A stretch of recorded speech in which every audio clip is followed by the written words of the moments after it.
Hello friend, welcome to my channel. আজ আপনারা দেখছেন একটা পাহাড়ের দৃশ্য, হিল স্টেশন। প্রথমেই ব্যাপারটাকে ভালো করে জল দিয়ে ভিজিয়ে নিতে হবে।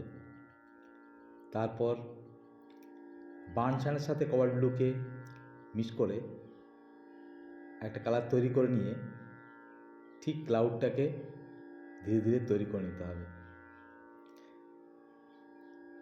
কভার ব্লুর সাথে স্কারলেট মিশিয়ে হালকা ভায়োলেট ভিউ করে দূরের পাহাড়টার শেপ একটা করে নিতে হবে। তারপর সামনের পাহাড়টাকে একটু ফ্রেঞ্চ আল্ট্রামেন্ট ব্লু মিশিয়ে একটু ডার্ক করে নিয়ে একটা সামনের পাহাড়ের লেয়ার দিয়ে করে নিতে হবে। এবার সব থেকে সামনের পাহাড় স্যাপ গ্রিনের সাথে পোর্শন ব্লু মিক্স করে একটু ডার্ক করে নিয়ে গ্রিনিশ গাছপালা দিয়ে পাহাড় সেটাকে করে নিতে হবে।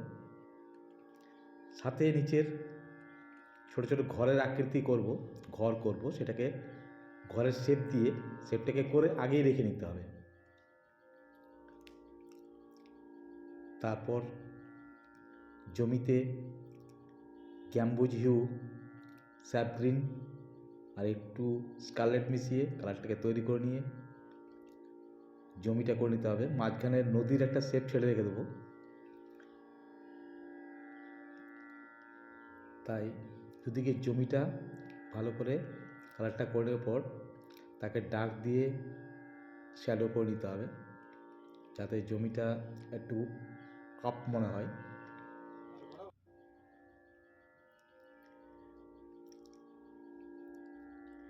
কিছু কিছু ছোটো ছোটো ঝোপঝাড়ের অংশ ডার্ক কালার দিয়ে করে নিতে হবে, যাতে প্রাকৃতিক পরিবেশটা সুন্দর দেখায়। সাইডে কিছু বড় গাছের শেপ দিতে হবে এবং পাহাড়ের উপরে যে গাছ আছে সেগুলো করে নিতে হবে। পোর্শন ব্লু, স্যাপ গ্রিন আর স্কারলেট মিশিয়ে কালারটাকে ডার্ক করে নিয়ে কাজগুলো করতে হবে। কিন্তু ঠিক কালার কম্বিনেশনটা ডিপেন্ড করছে ঠিক আপনার উপর। আপনি যেমন পরিবেশে ছবি আঁকছেন, কালার কম্বিনেশন কালারটাকে ঠিক সেই ব্যবহার করতে হবে। খুব কম কালারের উপর দিয়ে কাজ করতে হবে। বেশি কালার ব্যবহার করলে ছবিটা দেখতে দৃষ্টিকটু লাগে। তাই কম কালার ব্যবহার করে ছবিটা কমপ্লিট করতে হবে।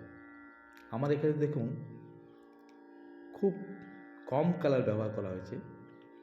গ্যাম্বোজিউ, কোবাল্ট ব্লু আর স্যাপ গ্রিন দিয়েই মোটামুটি কাজটা হচ্ছে, আর একটু স্কারলেটের ব্যবহার আছে। নদীটার উপর সুন্দর করার জন্যে একটু পাহাড় সাথে সাথে পাহাড়ের গা বেয়ে যে নদীটা বয়ে এসছে সেটাকে একটু সুন্দর করার জন্যে একটু পাথরের শেপ দিয়ে দিতে হবে নদীর উপর, তাহলে মনে হবে পাহাড়িয়া নদী। এবার দূরের ঘরগুলোকে শ্যাডো দিয়ে বার করে নিতে হবে, কিন্তু হালকা রং দিয়ে বার করতে হবে, যাতে মনে হয় দূরেই আছে।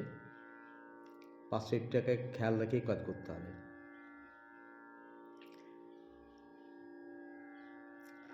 ছবি করার সময় পার্সপেক্টিভের উপর খুব ভালো করে ধ্যান দিতে হবে। সামনের পাহাড় ডিপ, তার থেকে দূরের পাহাড় হালকা, তার থেকে দূরের পাহাড় আরও হালকা, তাহলে ছবিটা একটু ডিসেন্সি দেখাবে।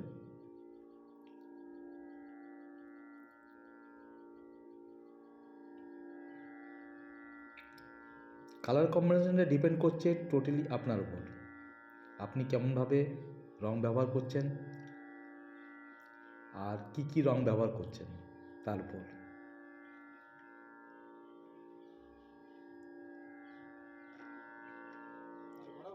নদীটা প্রবাহমান করার জন্যে হালকা একটু জলের রে দিয়ে নিতে হবে।